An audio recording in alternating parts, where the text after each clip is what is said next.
Defending yourself, defending your loved ones, defending your home was always the most important cause for a law-abiding citizen to keep arms. In the 17th century, the pistol became the primal arm of the citizen and the villain as well. This was the time when easy-to-conceal small pistols appeared that could be hidden in the muffs or in the purse of a lady.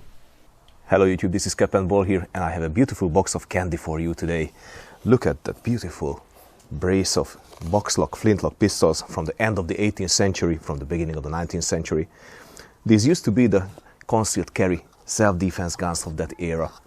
Look at how beautiful they are, and we are going to try that. Come with me.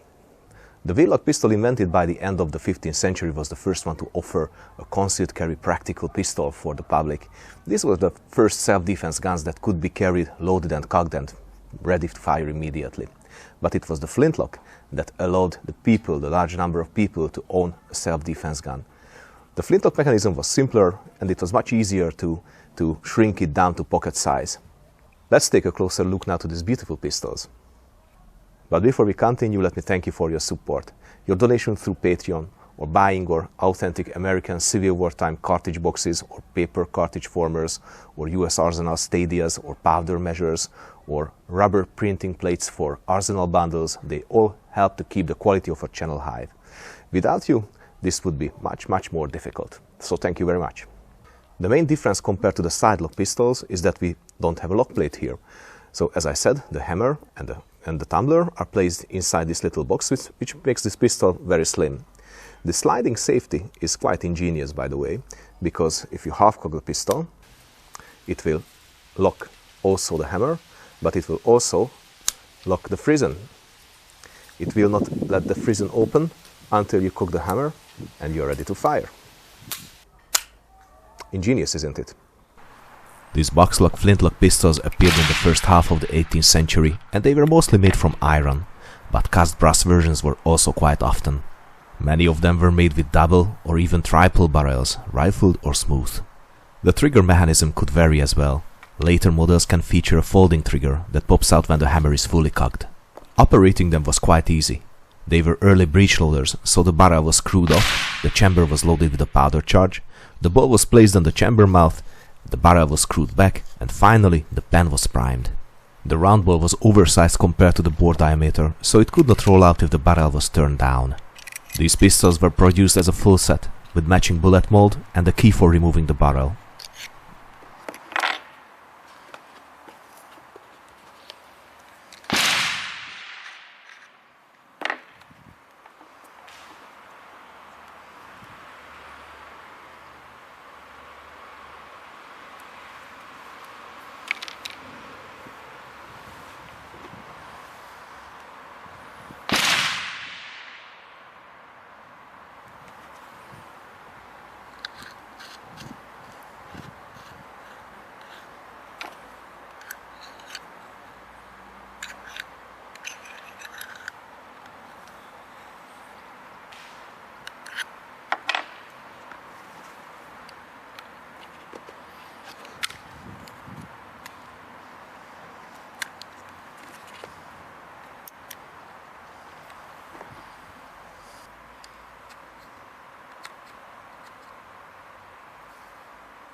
Even if the trigger pull is very heavy, I was able to put all the bullets at 5 meters into the target.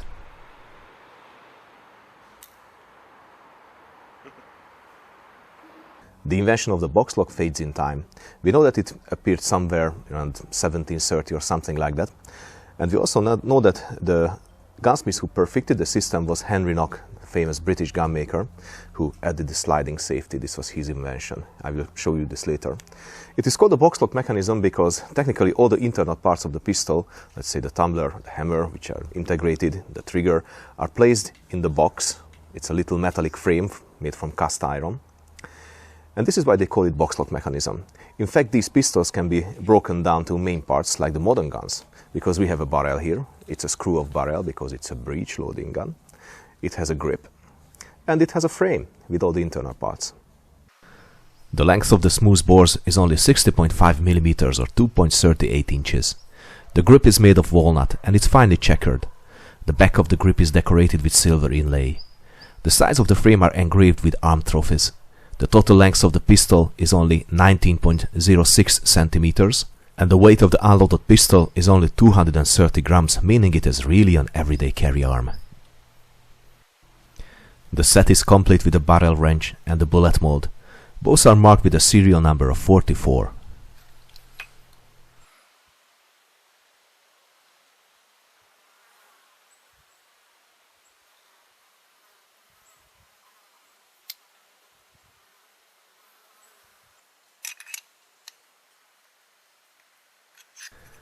The barrels are smooth, but there are many pistols like this with rifled bores as well. But these are not target guns, so rifling is not essential in this case. The bore diameter is 11.2 millimeters. Let's go and check the accuracy of these little pistols, first from 5 meters.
you don't have a sight, which means that I'm aiming with the top of the hammer and the frizzen. And when the top of the jaw is in line with the top of the frizzen, that is somewhere in the middle of the target. Cool. That was at 5 meters. Let's go to 10. The box lock was a really practical system because there are very few items, very few parts inside the box. We have the hammer here, we have a trigger. The hammer and the tumbler are integrated, as I told you. We have one sear spring, we have one main spring inside, and we have the frizzen and the frizzen spring. It's not too much, but that's what we accept from a good self-defense gun today as well. I was hunting for a brace like this with a complete set for a long time now because I just love these small little tiny pistols. They play a very important part in firearms history because they were the real first concealed carry guns. And when I find this box with the inscription or wooden inlay Boston on top, I thought that it's an American pistol, but it turned out it's actually not an American pistol. It's a British-made pistol. We don't exactly know who the maker is because we only have one proof mark on the barrel, which is the Private Tower proof mark. This Tower Private proof mark is the cross scepters with a crown. The only other marking on the gun is the 44 serial number. So the pistol was marked with the Private Tower proof mark, which means that it was proved in London. But this is not a proof that it was also manufactured in London, because this private proofing system was open for gunsmiths outside London as well, and for little money they could prove their guns, which actually increased their value. This private proofing system was open for gunsmiths from around 1751 until 1810, so which means that this pistol was manufactured sometime, let's say in the end of the 18th century, the very beginning of the 19th century. So what do we know about these babies? Well, we know that it's a 54 caliber bore. It's a British gauge system 54 caliber bore, which means it's technically a 44 caliber gun. This is quite a popular caliber for these little pistols. Both the barrels are smooth, and if I screw it off, I see that we have a little powder chamber for the pistol that can be filled completely with black powder. Well, I measured that from a 2F or 3F powder, it can take around 13 to 14 grains, so it is not a huge charge. Why don't we make some bullets now? The tiny bullet mold is a bit loose now. It is so small that without gloves you can only cast a few balls before it gets too hot. It is integrated with scissors to cut the sprue.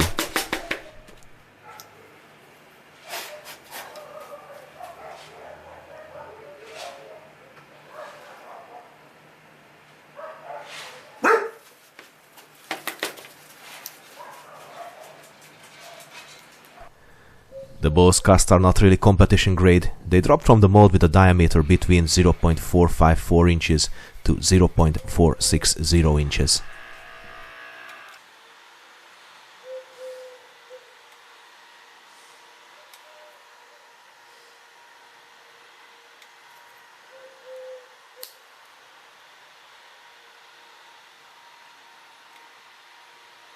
Even if they are uneven, they completely fill the bore. Well, from 5 meters we're in the target, but let's try it at 10 meters as well.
One is on target, but that's really the outer edge of the self-defense range, I guess, for these pistols for sure. It's really fun to shoot it. It delivers a quite hefty kick.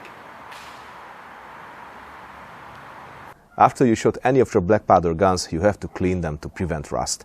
Let me show you how I clean these two beauties. The process starts with removing the barrels with the key provided with the set.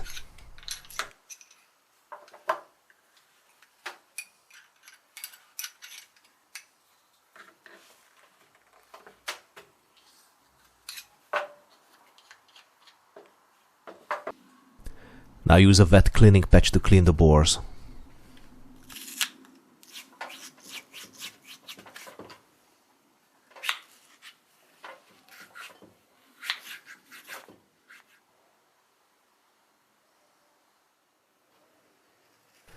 Dry the bores with a dry patch.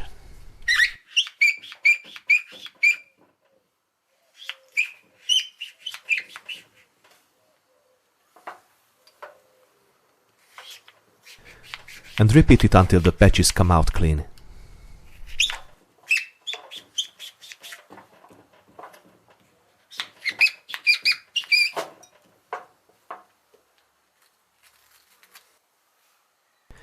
Add the light coat of oil to finish the process.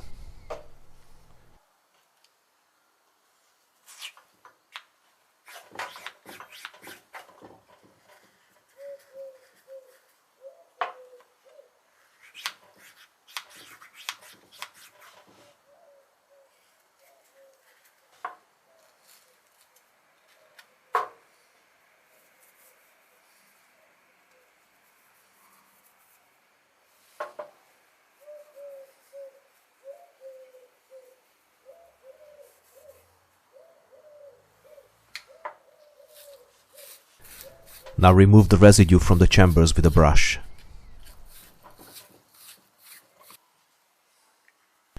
Use a drop of oil to soften it.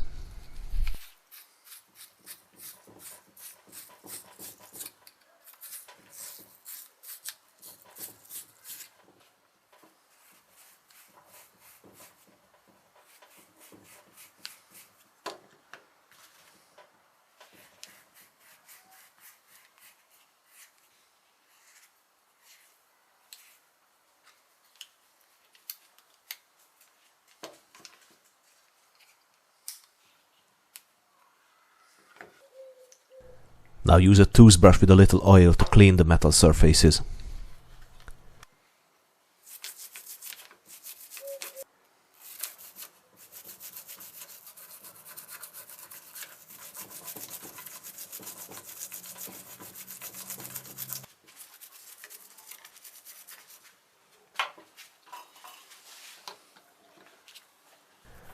Now use a dry patch to remove the excess oil.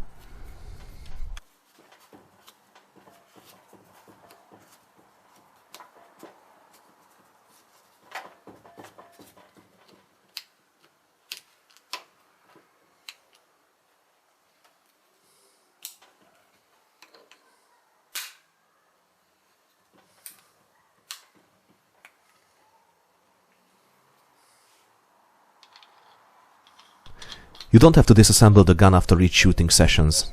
A few drops of oil through the openings of the frame will prevent rust.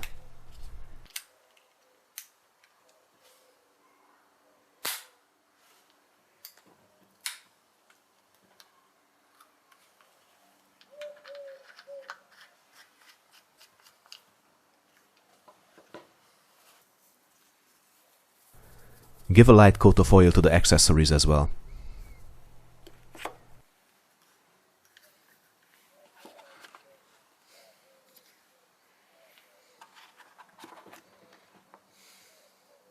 Probably I don't tell a secret if I told you that these pistols were not designed to shoot the enemy from 25 meters. In fact, they don't have a sight at all.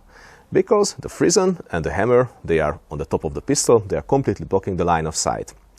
Unless you're a gangster and you're shooting the pistol like this, you will never put a sight on these pistols.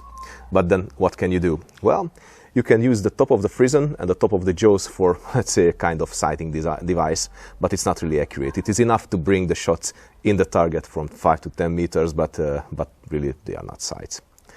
But this pistol was designed to shoot the enemy for 2-3 meters maximum, from shooting from one side of the table to the other side of the table. Let's check what happens at a real point-blank range.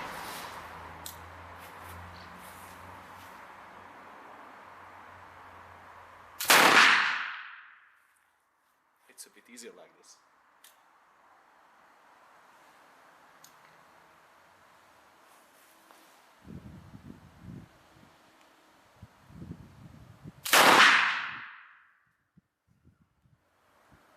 Yeah, definitely a hit.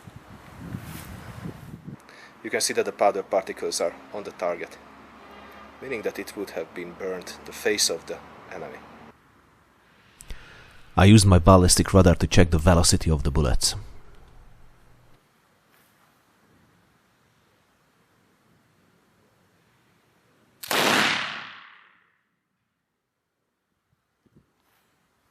"109 meters per second.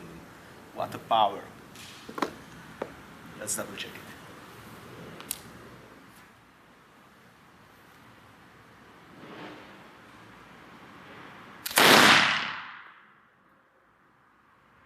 "131.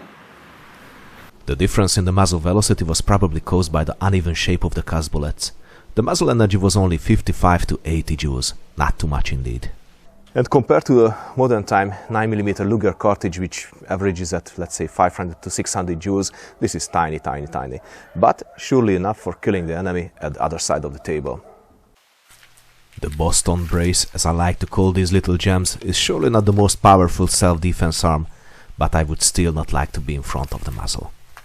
So ladies and gentlemen, you've been watching the Cap and Bow YouTube channel. If you like what I do, then please subscribe, comment, like, and please share this page with your friends. I really hope that you enjoyed this time travel with these two little tiny but beautiful pistols. And until next time, please stay cool and keep your powder dry.